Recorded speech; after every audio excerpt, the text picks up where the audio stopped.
Di dalam surah 4, Surah 4. ayat 171 An-Nisa. dikatakan, Isa fa'inahu kalimatullah Dibuang ayatnya. wa ruhu minhu alqoha ila Maryam. Dibalik ayatnya. Isa adalah kalimatnya Allah Oke. dan roh yang daripadanya Baik. yang ditumpahkan atas Maryam. Yang ditumpahkan. Nah, di sini Isa fa'inahu Oke. kalimatullah. Dia disebut kalimatullah, Oke. the word of God. The word Jadi of bukan God. sebuah kalimat, memang sang kalimat itu sendiri. La haula wala quwata illa billah. The word of God, Tuhan di muka bumi. Nauzubillah summa nauzubillah min dalik. Mungkin teman-teman kita di sana yang non-muslim akan merasa bahagia, bahkan berbunga-bunga karena ada seorang tokoh dari pendeta sendiri yang bisa bahasa Arab, bisa Al-Qur'anul Karim. Mungkin mereka akan tepuk tangan melihat ini ya khafillah, di mana pendetanya hafal Al-Qur'an, hafal bahasa Arab, bisa menyampaikan dengan baik dan betul menurut mereka dan keyakinan mereka. Tetapi alhamdulillah, tahukah bahwa yang dibacakan oleh pendeta ini, yang pertama keliru, yang kedua dibolak-balik ayatnya, bahkan ada ayat dihilangkan. Nauzubillah. Ikhwah, ini adalah kekeliruan yang sangat nyata. Bahkan ini diada-ada, ayatnya diputar-balikan dan ayatnya ada yang dihilangkan. Kok bisa seperti itu, Allah? Makanya kami menekankan kepada non-muslim di sana untuk belajar Islam bukan dari pendeta, tetapi langsung dari ulama-ulama Islam yang mereka mumpuni dalam bidangnya. Maka dalam kesempatan ini kami mohon kepada sahabat semua agar video ini bisa kemudian tersampaikan juga kepada non-muslim di sana yang mungkin memandang kepada bapak ini, pendeta ini adalah seorang yang mungkin pandangannya tuh hebat luar biasa, tetapi ya ikhwah, ini nol belaka ikhwah. Dan ini adalah kekeliruan yang ditampilkan, yang dipertontonkan kepada halayak umum. Nauzubillah min dzalik. Alhamdulillah, izinkan kami menjelaskan ini dan mohon simak sampai akhir karena kita akan mengetahui bagaimana kebenarannya sesuai dengan Al-Qur'anul Karim. Yang pertama, kita akan tampilkan ayatnya supaya kita bisa belajar bersama dalam surah Al-Qur'an An-Nisa ayat ke-171. Allah Subhanahu wa taala berfirman, faqala ta'ala, a'udzubillahi minasyaitonir rajim. Innamal masihu Isa ibnu Maryam Rasulullah. Ayat atau kalimah Rasulullah tadi ditiadakan oleh orang ini. Begitu tidak bertanggung jawabnya. Kalau misalkan Anda ingin menampilkan ayat, silakan Anda baca keseluruhan ayatnya. Jangan dipotong ayatnya, kemudian dipenggal ayatnya, dan itu yang sesuai nafsu Anda, kemudian disampaikan kepada orang lain. Itu sangat tidak beretika kalau hemat kami. Maka coba lihat ayatnya. Ini dihilangkan, Rasulullahnya dihilangkan. Isa ibnu Maryam Rasulullah. Sesungguhnya Isa ibnu Maryam. Isa adalah putra Maryam. Rasulullah sebagai utusan Allah. Kemudian di ayat selanjutnya, wa kalimatu alqaha. Nah, harusnya kalimatnya itu seperti ini. Rasulullahi wa kalimatuhu alqaha. Ini dibalik ya, ikhwan. Sedangkan tadi pendeta ini mengatakan wa kalimatuhu wa ruhum minhu alqaha ila Maryam. Ini kekeliruan yang sangat nyata. Sebetulnya wa kalimatu alqaha, kalimatnya alqaha yang disampaikan. Ya, ini jelas yang disampaikan ila Maryam, kepada Maryam.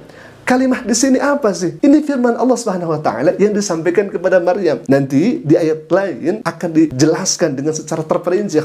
Kalimat ini adalah firman Allah Subhanahu wa taala yang kemudian nanti ada ayat yang lainnya Allah menegaskan idza arada syai'an ay yaqula lahu kun fayakun. Jelas ya ikhwah. Baik, kita akan bahas terlebih dahulu di kalimat selanjutnya wa ruhum minhu. Seolah-olah pendeta ini mengatakan bahwa yang ada dalam diri Isa itu adalah roh Allah itu sendiri, atau Isa ini memiliki roh sehingga dijadikan Tuhan. Padahal ruhum minhu, Isa, rohnya itu dari Allah. Kita semua makhluk yang ada di muka bumi, roh ini dari Allah, diciptakan oleh Allah Subhanahu wa taala. Coba kami bertanya kembali, kalau misalkan kita punya roh ini kemudian bukan dari Allah atau diciptakan oleh Allah, lantas roh saya, roh Anda, roh kita semua yang diciptakan ini dari mana asalnya? Apakah dari jin? Sedangkan jin itu diciptakan oleh Allah Subhanahu wa taala. Jin tidak bisa membuat roh. Apakah dari malaikat? Tidak. Malaikat juga diciptakan oleh Allah Subhanahu wa taala. Malaikat tidak bisa menciptakan roh. Siapa yang bisa menciptakan roh? Allah Subhanahu wa taala. Jadi sebetulnya kata ruhum minhu, roh dari Allah itu artinya roh kepemilikan Allah. Bukan berarti roh ini roh Allah yang masuk kepada Isa kemudian Isa dipertuhankan. Tidak. Seperti halnya kami mengatakan pulpen saya. Apakah pulpen ini bagian dari saya? Tidak. Ya, pulpen ini adalah milik saya. Begitupun juga rohnya Nabi Isa, roh kita semua diciptakan dan pemiliknya Allah Subhanahu wa taala. Karena Allah yang membuatnya, Allah yang menciptakannya. Baik, jadi kalau misalkan Anda ingin membaca Al-Qur'an dan menyampaikan Al-Qur'an, jangan dihilangkan ayat demi ayat. Karena itu adalah titik poinnya, bahwa Isa adalah Rasulullah, utusan Allah. Kemudian kalau misalkan kita ingin lanjut kalimat selanjutnya, disinilah perintah Allah Subhanahu wa taala, fa'aminu, maka engkau berimanlah billahi, kepada Allah dan kepada utusan Allah. Nabi Isa merupakan utusan Allah.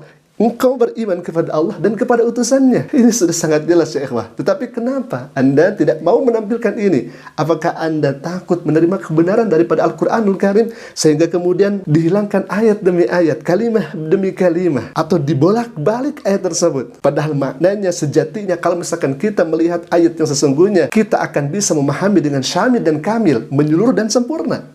Baik ikhwah, kita akan lanjutkan lagi. Ini sangat luar biasa, karena di ayat ini orang ini seakan-akan membuat syubhat ya. Silakan. Dalam Islam, dalam Yesus Islam juga disebut sebagai kalimatullah. kalimatullah. Surah 3:45. Ingatlah ketika malaikat berkata, Hai Maryam, sesungguhnya Allah memberitakan kamu berita gembira dengan kalimatnya yang berasal dari Dia, namanya Al-Masih Isa Ibnu Maryam. Ini ada disebut kalimat. Tapi oleh para ahli tafsir Islam, kalimat ini adalah sebuah kalimat, bukan sang kalimat, bukan. Masih ngotot dalam hal ini, Pak Pendeta ingin menyampaikan bahwa sebetulnya apa yang kemudian disampaikan kepada Isa itu adalah sang kalimat itu sendiri, sehingga ya Isa harus disembah, harus dipertuhankan. Kalau misalkan kita lihat, baik, kita akan lihat lagi untuk kita belajar bersama ya ikhwah. Allah berfirman dalam Al-Quran, "Idz qalatil malaikatu", manakala malaikat berkata, "Ya Maryam, hai Maryam, innallaha", sesungguhnya Allah Subhanahu wa taala, "yubashshiruki", memberikan kabar gembira kepadamu, bi kalimatin, dengan sebuah kalimat. Kenapa kita bisa mengetahui kata ini disebutkan dengan sebuah kalimat? Karena di sini mufrad, bi kalimatin, dengan sebuah kalimat. Bukan dua, bukan tiga, bukan jamak. Bi kalimat, dengan sebuah kalimat. Kemudian minhu, darinya.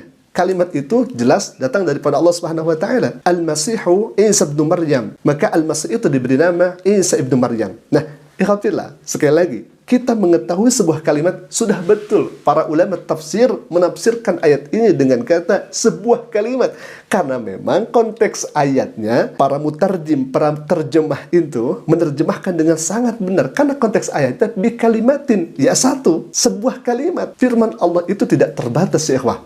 Firman Allah itu sangat luas, tak terbatas. Sehingga kalau misalkan kita melihat dalam surat Al-Kahfi itu, Allah Subhanahu wa taala berfirman, Al-Kahfi 109. Faqala ta'ala, a'udzubillahi minasyaitonir rajim, "Qul law kana al-bahru midada li kalimati rabbi lanafida al-bahru qabla an tanfadha kalimatu rabbi walau ji'na bimithlihi madada." Kalau saja air lautan itu menjadi tinta untuk menulis kalimat-kalimat Allah, firman-firman Allah Subhanahu wa taala, tidak akan sanggup menuliskan kalimat-kalimat Allah, saking luasnya. Bahkan kalau ditambahkan semisal lagi lautan itu, maka tidak akan mampu dan tidak akan bisa menuliskan kalimat-kalimat Allah. Kenapa? Karena saking tak terbatasnya kalimat Allah.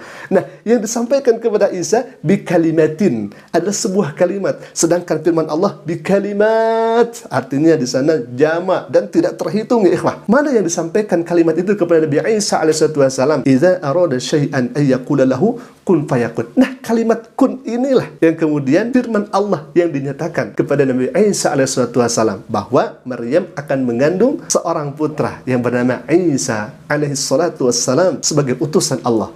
Baik, ini semakin menarik lagi ya Pak. Kita akan lihat bagaimana isi dari videonya. Nah, di sini akan mempermasalahkan dan mempersoalkan bahwa kenapa kalau misalkan Isa itu sebagai kalimatullah dan yang lainnya tidak disebut kalimat Allah. Baik, ini sangat menarik ya Pak. Silakan.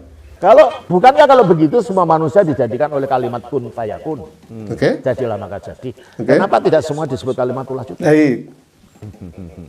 Ya, burung juga jadinya dengan kalimatullah. Kita berdua kalimatullah. Kenapa kita tidak disebut kalimatullah? Kenapa hanya Isa? Baik, ini sangat mudah membantah pernyataan semacam ini. Jadi seolah-olah bertanya, kenapa kalau misalkan Isa disebut kalimatullah? Karena setiap manusia itu diciptakan oleh kalimat Allah. Idza arada syai'an ay yaqula lakum fayakun, itu kita tidak disebut kalimatullah. Kami berdua tidak disebut kalimatullah. Kan gitu pertanyaannya Khafilah. Baik, itu sangat mudah sebetulnya. Yang pertama, innama amruhu, sudah menjadi keputusan, sudah menjadi ketetapan. Idza arada, di mana Allah Subhanahu wa taala menghendaki syai'an, sesuatu. Di sini tidak disebutkan sesuatu apa. Ini sifatnya umum, am ya ikhwah. Baik itu manusia, tumbuhan, hewan, apapun itu ya ikhwah. Maka disebutkan syai'an, sesuatu apapun itu. Bahkan syai'an ini adalah nakirah. Kalau nakirah umum, kemudian tak terbatas. Itu sifatnya nakirah. Idza arada syai'an ay yaqula lahu kun fayakun. Maka Allah Subhanahu wa taala akan berfirman, kun, jadi, maka jadilah. Sehingga setiap manusia, bukan hanya Nabi Isa sallallahu alaihi wasallam saja. Semua manusia, semua makhluk Allah diciptakan oleh Allah Subhanahu wa taala, sehingga Allah hanya mengatakan kun, jadilah. Maka jadilah hal yang kemudian dimaksud Allah Subhanahu wa taala itu. Maka tidak hanya Nabi Isa saja sebetulnya. Setiap manusia di mana diciptakan oleh Allah Subhanahu wa taala, ya Allah menunjukkan kuasanya dengan berfirman, "Idza arada syai'an yaqula lahu kun fayakun." Pertanyaannya kemudian, kenapa hanya Nabi Isa alaihissalam yang hanya ada dalam Al-Quran sebagai kalimatullah? Tidak kemudian manusia, tidak kemudian hewan, tidak kemudian tumbuhan, binatang, dan sebagainya. Kenapa tidak disebutkan semuanya kalimatullah? Jawabannya, karena Nabi Isa ini akan dipermasalahkan ketika lahirnya. Nabi Isa akan dipermasalahkan oleh makhluk yang waktu itu mempermasalahkan bahwa beliau itu lahir dari wanita mulia. Sehingga manusia pada waktu itu akan menganggap kepada Maryam bahwa Maryam ini melakukan hal yang tidak pantas dan melakukan zina dan lain sebagainya. Sehingga lahirlah Isa. Allah menepis itu semua. Allah mengcounter itu semua dengan firman-Nya bahwa sesungguhnya Isa itu diciptakan oleh Allah Subhanahu wa taala melalui idza arada syai'an ay yaqula lahu kun fayakun. Karena Isa ini akan dipermasalahkan ya, ikhwah. Sehingga Allah dalam ayat itu menegaskan bahwa penciptaan itu sangat mudah, walaupun kejadian Isa alaihissalam itu tidak kemudian terjadinya hubungan biologis. Walaupun Isa alaihissalam itu tidak kemudian hasil pernikahan dari seseorang, dari suami istri, maka ini mudah bagi Allah Subhanahu wa taala. Ini adalah kalimat Allah yang kemudian diberikan kepada Maryam, dibawa oleh Jibril alaihissalam. Mana kalimatnya? Kun fayakun. Kita akan ambil satu analogi saja. Misalkan ada satu lapangan, di mana lapangan ini ya kosong dari tanaman-tanaman. Kemudian ada seseorang yang menanam, ya taruhlah tanaman singkong gitu di tempat itu. Tanaman singkong, kemudian singkong ini dijadikan oleh siapa? Tentunya oleh Allah Subhanahu wa taala. Karena ada yang kemudian menanam itu tidak jadi kalau misalkan tidak dikehendaki oleh Allah Subhanahu wa taala. Banyak kan seperti itu Khafilah. Menanam pepohonan, menanam bunga, tanaman lain sebagainya. Walaupun sudah ditanam oleh manusia, tidak jadi karena memang tidak dikehendaki oleh Allah Subhanahu wa taala. Nah, kembali lagi kepada analogi tadi. Misalkan seorang yang kemudian menanam singkong, jadilah singkong tersebut. Kemudian orang-orang pun melihat. Orang yang melihat tidak akan mempermasalahkan ya, Pak. Tidak akan mempermasalahkan bahwa singkong itu jadi. Kenapa? Karena ada yang menanamnya. Tidak akan mempermasalahkan. Tetapi kalau misalkan ada lapang, ada ladang, tidak ada yang menanam, tidak ada yang menancapkan singkong tersebut. Ini jadi sendiri ya, Pak. Jadi sendiri. Tanpa ada yang ikut andil untuk menanam pohon tersebut. Ini jadi sendiri. Pasti manusia akan bertanya-tanya. Kenapa kok bisa jadi sendiri? Lah kenapa kok ini bisa tumbuh ke atas padahal tidak ada yang menanam? Bagi orang yang beriman sangat mudah. Kenapa? Karena idza arada syai'an ay yaqula lahu kun fayakun. Ketika Allah berkehendak walaupun tidak ada yang menanam, tidak ada yang menyimpan pohon singkong tersebut, bagi Allah mudah. Allah tinggal mengatakan kun fayakun. Sudah jadi, ikhwah. Begitupun juga Nabi Isa alaihissalam. Orang-orang akan mempermasalahkan itu, ikhwah. Orang-orang akan menuduh kepada Sayyidah Maryam bahwa beliau itu melakukan zina dan sebagainya. Maka Allah menepis tuduhan tersebut sehingga Allah mengatakan, idza arada syai'an ay yaqula kun fayakun. Sehingga Allah Subhanahu wa taala akan memberikan firman-Nya langsung dengan mengatakan idza arada syai'an ay yaqula lahu kun fayakun. Sehingga orang yang beriman akan percaya itu, ikhwah. Oh iya ya. Kita kembalikan saja kepada Allah Subhanahu wa taala. Bagi Allah kok mudah penciptaan Nabi Isa itu ya sama dengan penciptaan Nabi Adam alaihissalam. Mudah bagi Allah walaupun tidak ada bapa. Walaupun Nabi Adam alaihissalam tidak ada ibu misalkan. Sangat mudah bagi Allah Subhanahu wa taala. Ketika Allah berkehendak maka Allah hanya mengatakan idza arada syai'an ay yaqula lahu kun fayakun. Sehingga Allah menegaskan dalam ayat ini adalah firman-Nya Allah. Ini adalah kuasanya Allah. Karena Nabi Isa akan dipermasalahkan. Berbeda kalau misalkan penciptaan-penciptaan yang lainnya. Ya mereka tidak akan mempermasalahkan itu ya ikhwah. Sehingga kemudian kenapa disebutkan? Untuk menegaskan bahwa ini adalah kuasa Allah Subhanahu wa taala yang diberikan kepada Sayyidah Maryam yang kemudian melahirkan seorang anak, yakni Nabi Isa alaihissalam. Nah, kalau misalkan firman itu menjadi manusia. Bayangkan, bagaimana kalau misalkan firman itu menjadi manusia, sehingga ada di dalam diri manusia. Berarti kalau seperti itu, Tuhan yang tadinya bisa berfirman, karena firman ini menjadi manusia, lalu kemudian tidak berfirman lagi. Karena apa? Firmannya menjadi manusia. Jadi Tuhan yang kemudian yang sebelumnya itu berfirman jadi terbatas. Sehingga kalau misalkan firman menjadi manusia ini, bagaimana kalau misalkan dia ingin menciptakan sesuatu, ingin membuat sesuatu? Ya tidak bisa, ya ikhwah. Karena firmannya, kehendaknya sudah menjadi manusia ini. Dalam Islam tidak. Semua penciptaan itu atas izin Allah Subhanahu wa taala. Di mana Allah Subhanahu wa taala berfirman, kun fayakun. Ketika Nabi Isa lahir ke muka bumi ini, Allah tetap berfirman, Allah kuasa dan menghendaki untuk menciptakan sesuatu. Ketika Allah menciptakan Nabi Muhammad SAW, ya Allah masih berkuasa, Allah berkehendak. Bahkan ketika Nabi Isa SAW diangkat oleh Allah Subhanahu Wa Taala, kemudian para nabi-nabi Allah Subhanahu Wa Taala diwafatkan oleh Allah Subhanahu Wa Taala, sampai sekarang Allah masih kuasa, Allah berkehendak dan Allah Maha berfirman. Jadi begitulah untuk mengcounter segala fitnah tuduhan yang disampaikan oleh Pak Pendeta ini. Mohon kalau misalkan Anda belum mengetahui Al-Quran, pelajari terlebih dahulu Al-Quran. Jangan dibulak-balik, jangan dihilangkan ayatnya. Karena justru di sanalah kebenaran itu terungkap. Dari ayat yang kemudian Anda membuang kalimat tersebut, kemudian Anda mengotak-atik ayat Al-Quran itu sendiri. Na'udzubillah subhanahu wa ta'ala min dzalik. Alhamdulillah, sebarluaskan. Semoga hal ini bisa menjadi pengetahuan untuk kita semua. Aku qouli hadza, jika bermanfaat silakan klik subscribe-nya dan jangan lupa aktifkan notifikasinya agar setiap kami upload video baru, insyaallah akan menjadi pemberitahuan untuk kita semua. Aku qouli hadza, Assalamualaikum warahmatullahi wabarakatuh.